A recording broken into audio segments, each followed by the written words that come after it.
hakuna na mahali viongozi wa vijana kuwataja. Sasa ndio Yanga Afrika tulisema viongozi wa wananchi, niliwaambia yani miongoni mwa ubingwa kusherekea kwa aina zote hiyo usherekea yani kwa nguvu.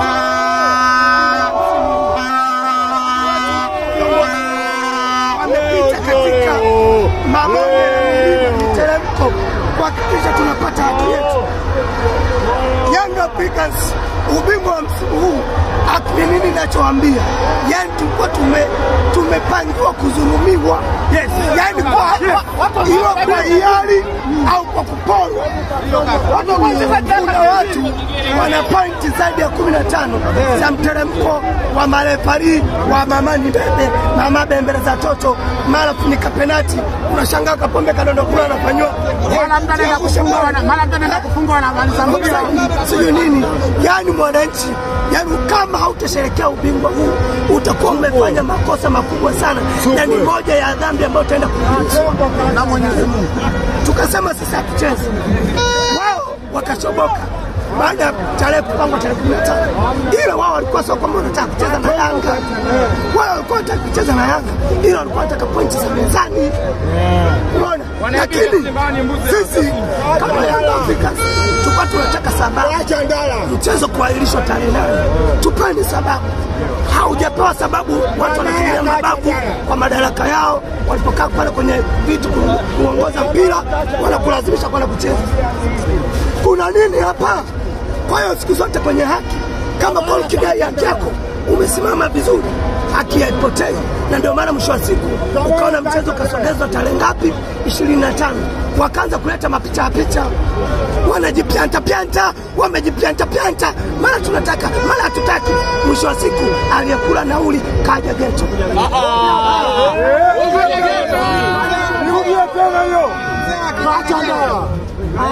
Kwa jinsi ambavyo leo marefa kutoka nje, kutoka Misri wamekuja wamechezesha mchezo wao, unazungumziaje marefa wanacheza mchezo wao? Kwanza niwapongeze sana marefa.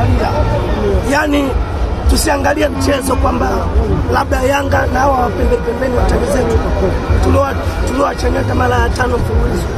Angalia wale tofauti na mchezo ni kama walimu, kuna vitu vya kujifunza.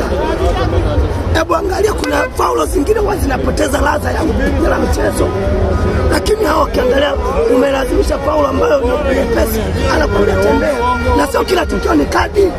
Lakini waamuzi wetu ambao imefikia stage wao wenyewe wakajitathmini, wakaona hawatoshelezi, mpaka wakaenda kuwaleta wenzao waje wasaidie kazi.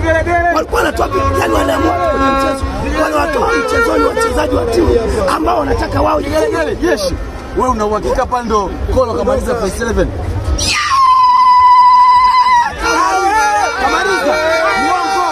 Kuna mtu hawa wapinzani, mimi niwaambie wajifunze sana kwa hawa marefari. Ndio sisi sio kwamba tuna marefari wabaya, ndio sisi ligi yetu na marefari bora, isipokuwa wanakuwa wanalazimishwa kuchezesha kwa maelekezo maalum. Ndio ile ndio napiga makofi.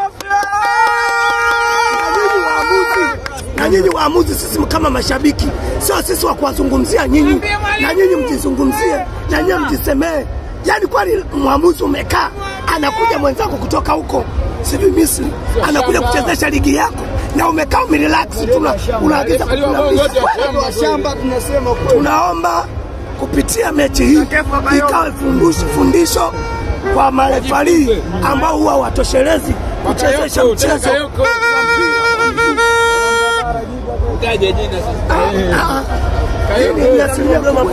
Kikubwa tumemshanyata mai wetu mara ya 5 mfululizo. Hamna dabi tena. Hamna dabi hapo. Ukiangalia namna ambavyo Yanga wanacheza, ukiangalia namna ambavyo Yanga wanacheza, hakuna upinzani tena kwenye dabi.